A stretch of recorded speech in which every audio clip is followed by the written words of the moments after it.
Good Friday. Well, it's not morning. Good Friday afternoon. And welcome to this week's episode of Finding God in the Dark.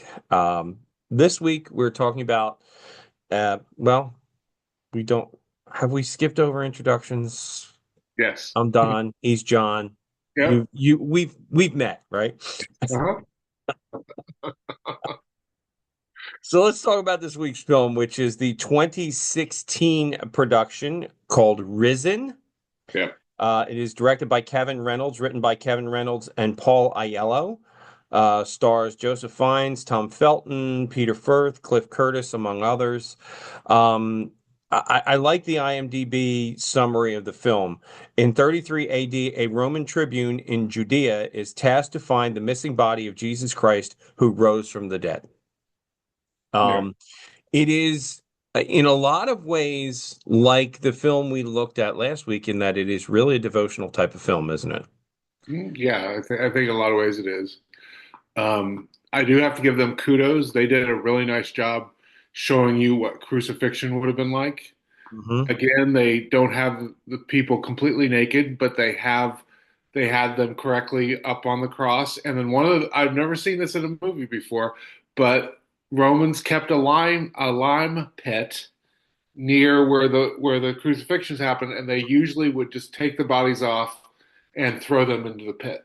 And that was what they did with them. Yeah. In this film, Yeah, that's what yeah, they did. Other than Jesus, yeah. obviously. Not everybody, obviously not everybody. We actually know that other people were buried too, because in the 60s they found the reason we know that they put a nail through the ankle bone is because we actually found a grave with someone who had been crucified. So obviously, it was possible. We can tell that from the story in the gospel, but we have outside historical data that shows us that on occasion, at least, they allowed people to bury their dead. Right. So yeah. Right. Um, I think there's a lot to take away from this film. Uh, it is, let's be, completely upfront. It is not historical. Hmm. Uh, it's not an attempt at retelling something that's in the scriptures. This is truly taken from a perspective of a Roman Yeah. soldier who is tasked with investigating the empty tomb. Yeah. So where do we want to jump in on this, Jonathan? Because I mean, I want to say up front that if I am not quite as engaged on this one, it's not because I didn't enjoy the film. It's not because I don't own the film or I don't like the film. It is that I was having a really hard time following it because of I was having volume issues on my TV or something. I just had to turn it up so loud to hear the dialogue. Maybe that's not the TV. Maybe that's user error. Maybe that's me. it's Maybe I, maybe it's you getting old. I'm 60. Maybe it's a hearing aid time. I don't know. Anyway, we did talk a little bit about what we think of this film ahead of time. So where do you want to start, John? I mean, I think the key discussion is probably faith and doubt. Yeah. And one of the things I will have to say that I really liked, and we can talk about this later, but I really thought they did a good job about how overjoyed the disciples would have been. Like, that here they have gone through this traumatic experience where this person that they dedicated their lives to, and whether they were the disciples of him technically, like the 12 were, or if there were women like Mary who were connected to them, they were Hmm. all, they cared deeply about him. They followed him. They were trying to base a lot of their life on what he taught. And they must have been devastated. And then to have this happen, you rightfully, I think, would get a lot of people that were just downright giddy and kind of laughing and giggling and and just I don't really care. The best thing ever has just happened, kind of thing. And that is, I think, to me, that is a good.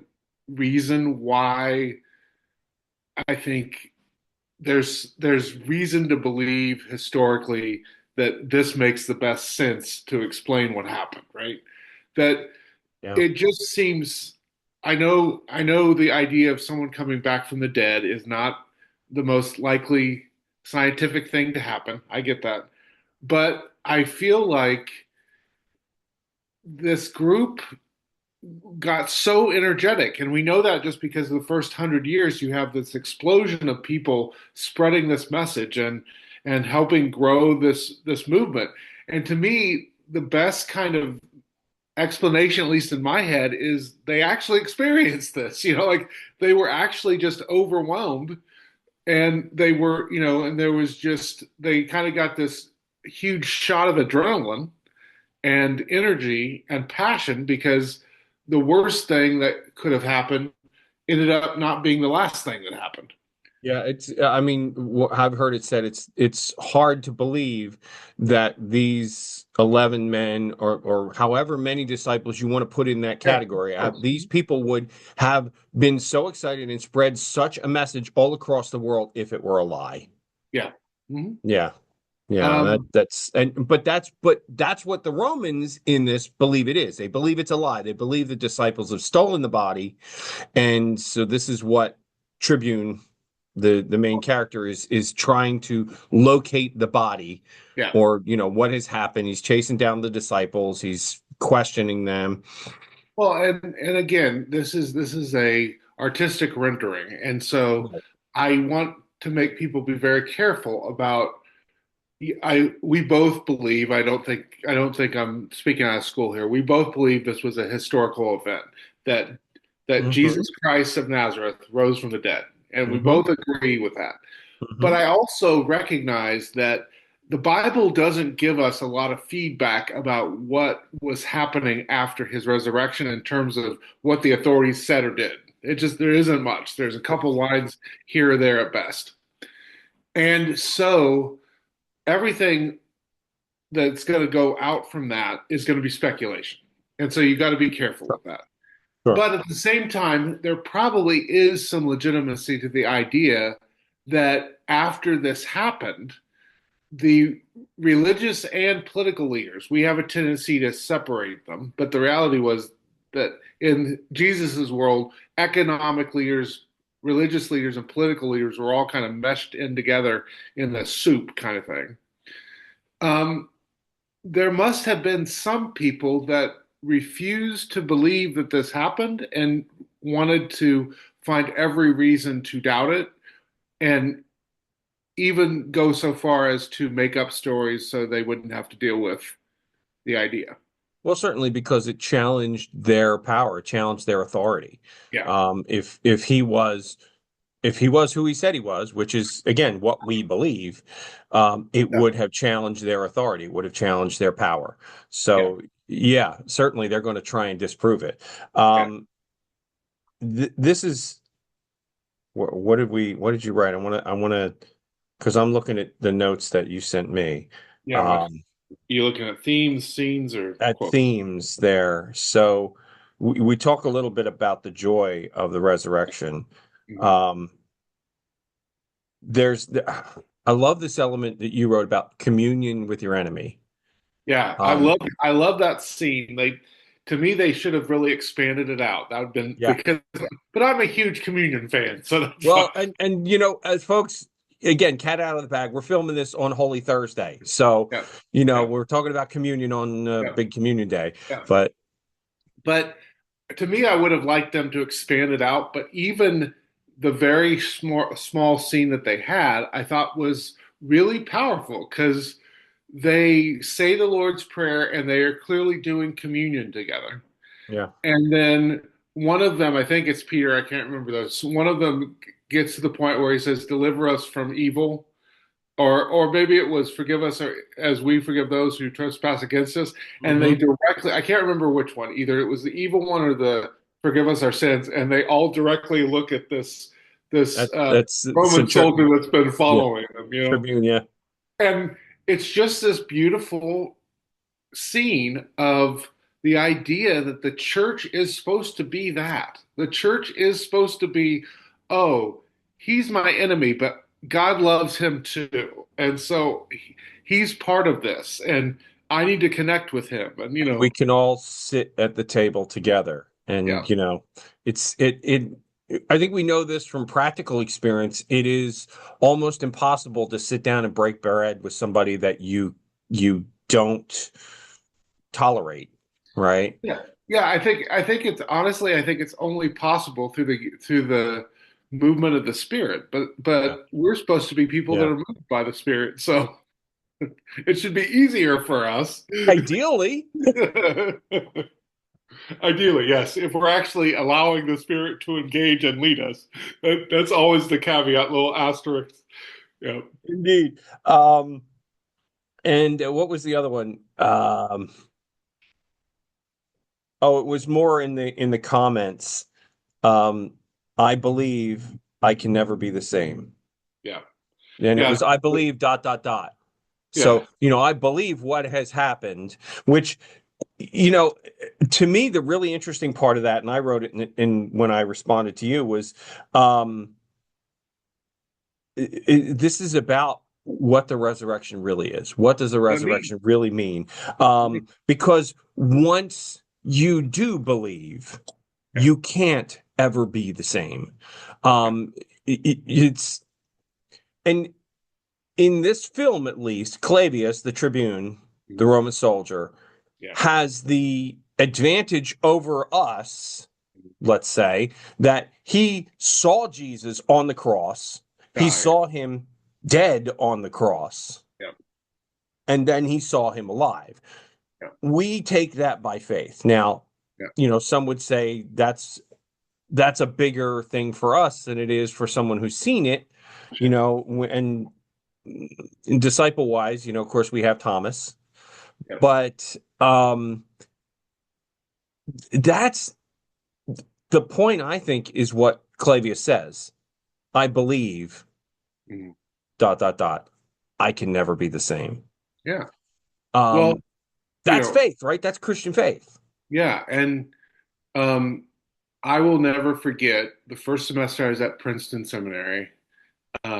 John Dominic Crosland was there doing some research, and he ended his time there with a big lecture. And I didn't know who he was at the time. If you don't know who he is, he's an extremely well-known uh, Jesus historian slash historical Jesus figure. Mhm. And he had this lecture, and man, when I say we broke the fire code in this room, there had to be double the amount of people that should have been in that room. And I don't remember most of the lecture, but at the very end, I don't think I'll ever forget it. He talked about basically how do we prove that this is true? How do we prove that that Jesus was raised from the dead? And he said the same way Paul did. Paul was able to go, I want to show you something, and bring people to a community on Friday night.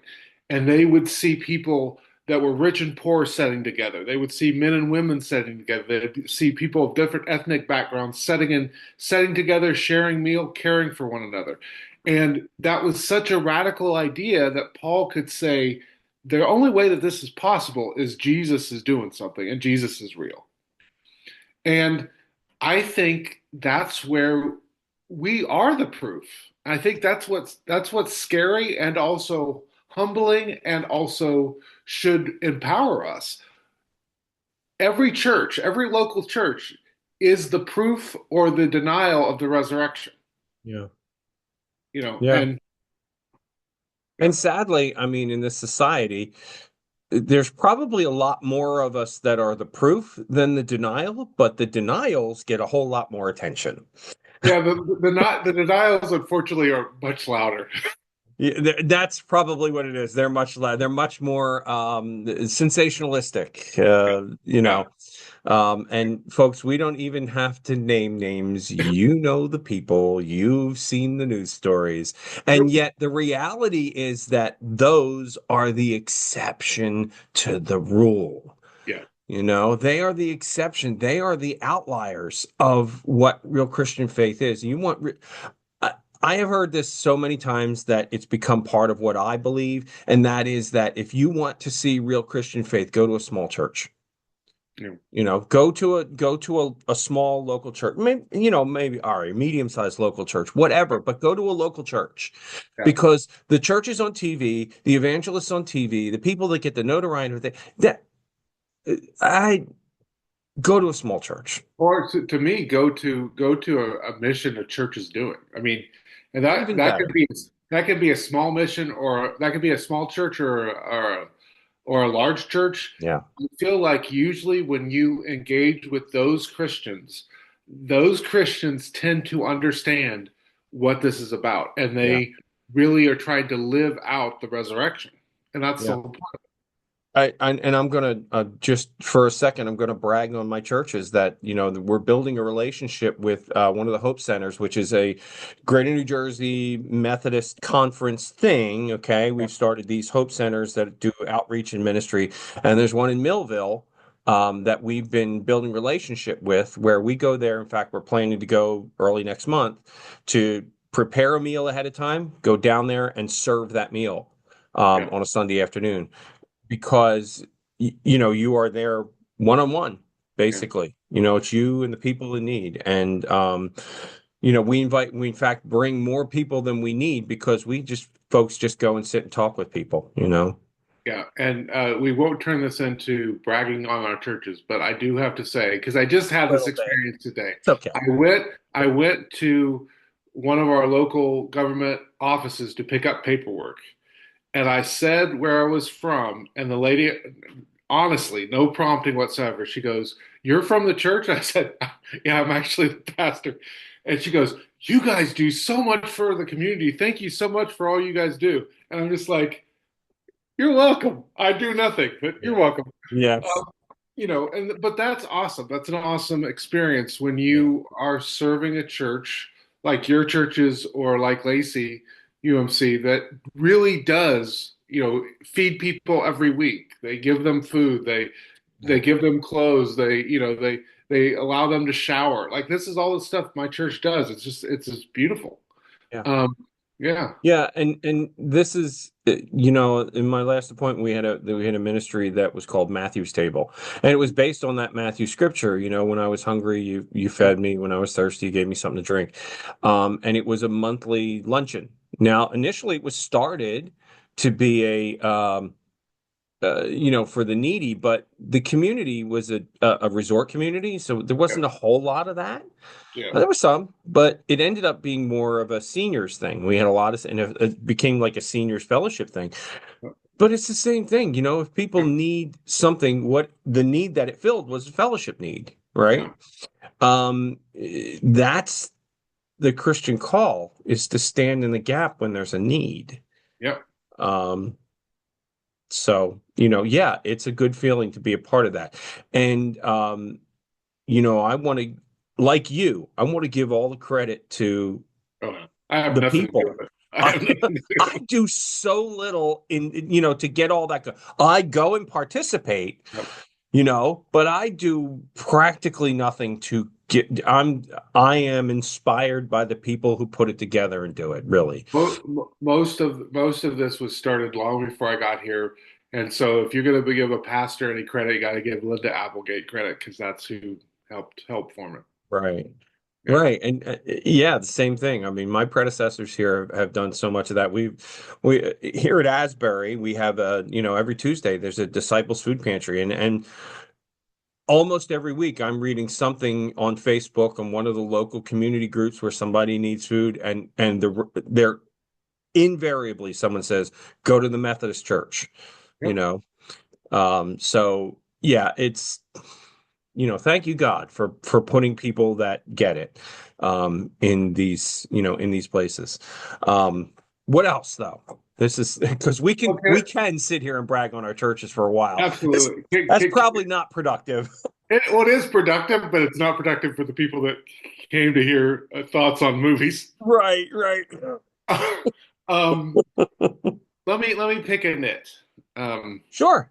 um, and this is not something this movie does and only this movie does. I've seen this in most places where they try to unpack this saying. It's so misused.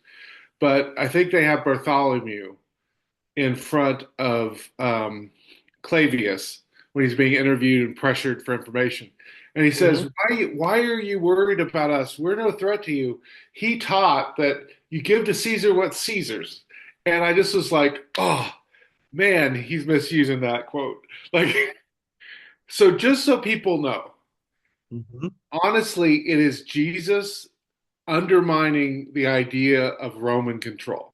He is saying to a group of people that are trying to test him and catch him up, he's trying to say, oh, this coin in my hand, this little nothing, Caesar wants that?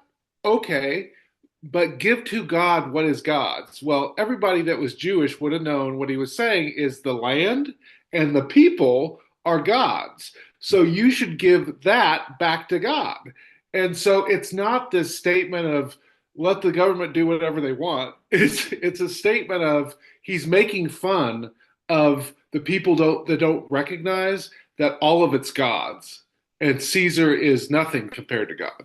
Yeah. Yeah. Yeah. I did. I caught that. I was like, it's the context.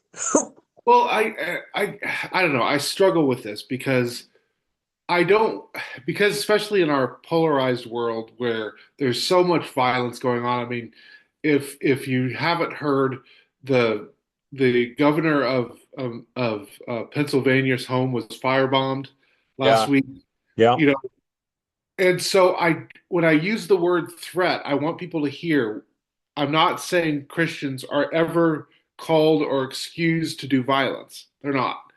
But this idea that Jesus and his movement weren't a threat to Rome, not in a violent way, but in a way that would disrupt the empire and hopefully ultimately collapse the empire of Rome, is just crazy. It was they were and Christians still should be a threat to people misusing power and misusing power in ways that unjustly hurt and minimize other people. Like the church should be a threat to that and should be a force that questions and undermines that. Again, we're going back to countercultural, right? We talked Yeah, about that, I think when we talked about Jesus Christ Superstar. yeah. That the Christian faith is countercultural. Jesus was countercultural. Yeah. So, what is accepted is probably the opposite of what is Christian, you know? Well, just like that the quote from Jesus we just talked about, right? If you take that seriously, then Jesus is saying God's more important than Rome, and the people that Rome is crushing, they have no right to because they are God's people. Right. And that ultimately is going to undermine the legitimacy of the Roman Empire. And that was something the Roman Empire did not want to mess around with, and they wanted to get rid of. Right. Now, maybe we could draw, hmm, maybe we could draw a direct correlation to Be how, careful. yeah, I know, I'm trying to be, to how, government shut down churches a few years ago. Um, maybe, I draw mean, your own line. I'm not, there's draw there's your own yeah, conclusions. there's a lot of things you can bring up about any time in this country or in other countries whenever there are authoritarian impulses by those in leadership that want to hurt or oppress groups of people, and that can happen from the left or the right, right? Yep. Oh, That indeed. the church is supposed to stand in the middle of that and say no. Right. Yeah. Right. Yeah. Oh, I agree. So, what else? Um, Yeah, render under Caesar what is Caesar's. Yeah, question mark. you're really right in that quote is misused. Yes. Well, I I hate the idea that too oftentimes we treat the movement around Jesus, the members, they were first called the members of the way. This idea that they were just like, um, nothing matters and we just want to love everybody and that's it. And it's like, yes, they did want to love people and they did love people, but they also were active in their world, pushing back against the things that were killing people and minimizing people, Right. and they were doing these really radical things like, you know, a letter sent to just the Emperor Justinian from a governor of Palestine that basically says, I don't get these Christians. They're feeding their widows and our widows, or Yeah. you have, the first for early Christians going into places people would throw babies away that they when they couldn't afford the baby or they didn't want the child. They would often, there were dumping grounds in different areas, and Christians would go out of their way to patrol those areas and take the children and raise them in the community. I mean, Hmm. those kind of acts are subversive. Those kind of acts are pushing back against the evils of society, you know. Yeah. Yeah. Yeah. What was there was a line from Pontius Pilate when so Clavius, the tribune who we've been following the whole film, has now started to follow the disciples and follow Jesus. And so his assistant has taken his role up and he says, the assistant comes back to Pilate and says, maybe it's true, it might be true, Clavius is gone. And Pilate says, if it is true, I'll kill him again. Yeah. Well, and that's part of, I think, this movie, but it's also part of the history of the church, right? Is and Well, I mean, it's a comment on society, Yeah, no, it is. right? It's this. If this story doesn't meet what I want, if it doesn't meet my worldview, I'm going to ignore it or kill it Right. or discredit it. Yeah. And that's happening all around us. We have siloed ourselves, and so people in one silo say everything I hear from this news source is true. Everything I hear other than that from somewhere else is false. And we've created these environments in which we deny anything that doesn't meet our already expectations of how life should be or how things are. And Yeah. that makes growth and positive change for society impossible, to be honest. I mean, you know, Yeah, in fact I said something like that on Facebook just this week. Maybe you saw it. yeah, When and you know, I'm not naming names, but someone posted something that was provocative. I posted a counterpoint to that, yeah, and then I looked later and my comment had been deleted. yeah. And I thought, well, that's really interesting because this is indeed how we build silos. We don't converse. We don't have the conversation. If we disagree about something, it's okay. We can disagree about it. Well, But I think, can we yeah, at least, if we are brothers and sisters in Christ, yeah, because it was someone that I would consider that, yeah. can't we have the conversation? Well, and I think, I don't know about you, but one of the things that's been nice about doing this with you is that I've recognized there are definitely things we disagree about, but there are also a lot of things we see much similarly than maybe I would have expected, right? You mean I'm not hard right. Well, We're what I'm that way a getting little at, bit, but what I'm getting at is, though, I would have guessed outside of the conversation that you would have seen the world differently. But because we were willing to have the conversation, I actually realized you were closer to where I'm at than I thought on quite a few things. It's actually, there's a lot of times I'm like surprised after we're done. I'm like, I'm surprised he agreed to that. Like, and well, my well, point is, if you know, we if we were willing to talk and engage, and trust each other that we're at least going to hear each other out, we would have missed a lot of that stuff. Yeah. And I think that's also a testament to the fact that there is a lot more. We understand this as pastors, but a lot of Yeah. people who might be watching casually don't recognize sometimes that there's a lot more complexity to Christian faith Yes. than the average Christian gives it credit. Yeah. You're asked to do sometimes things that are blatantly paradoxical.